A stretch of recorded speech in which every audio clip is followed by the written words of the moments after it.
Hi Reception, I'm going to read you a story today called The Lion Inside by Jim Fields.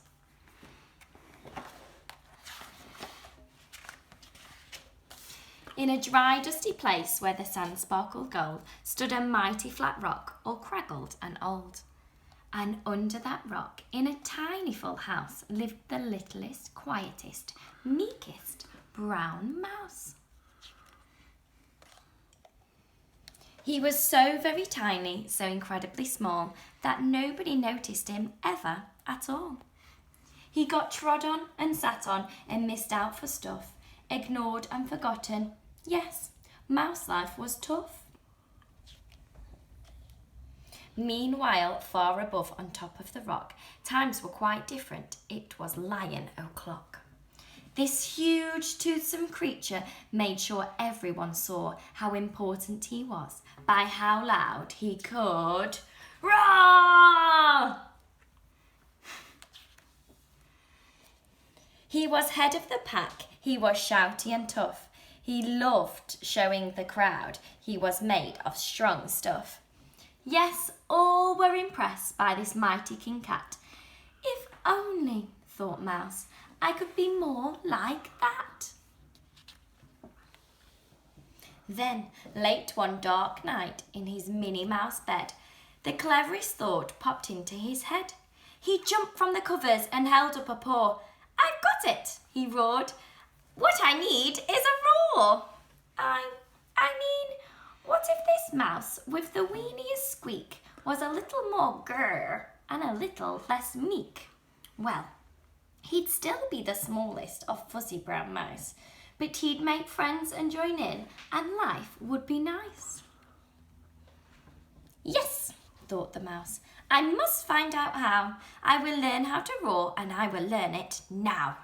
But, oh my gosh, there was only one beast who could teach him this thing, but might make him a feast.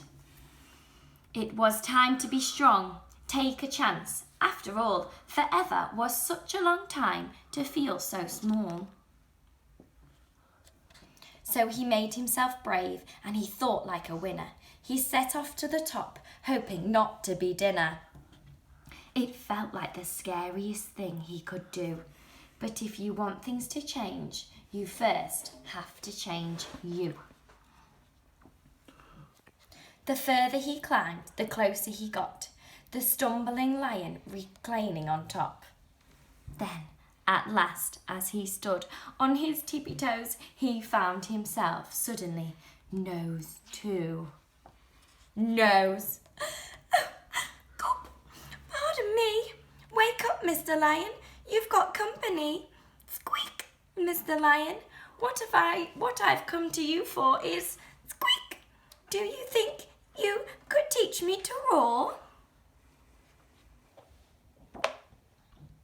As silence fell below the twinkling plain, Lion opened his eyes and puffed out his mane.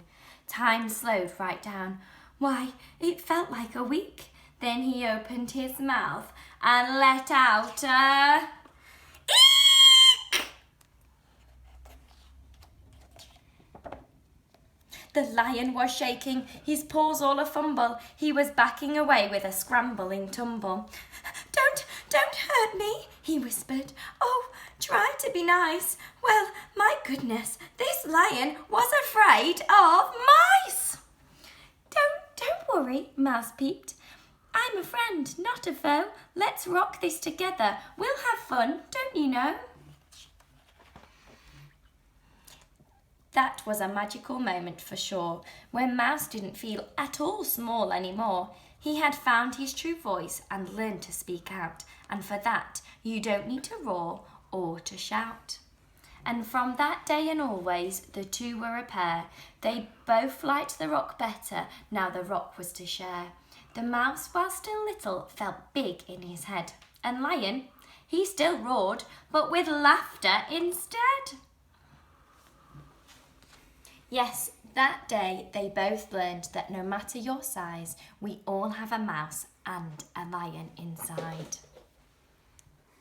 I hope you enjoyed your story, and I hope you read lots of stories while you're at home with your mummies and daddies. Take care.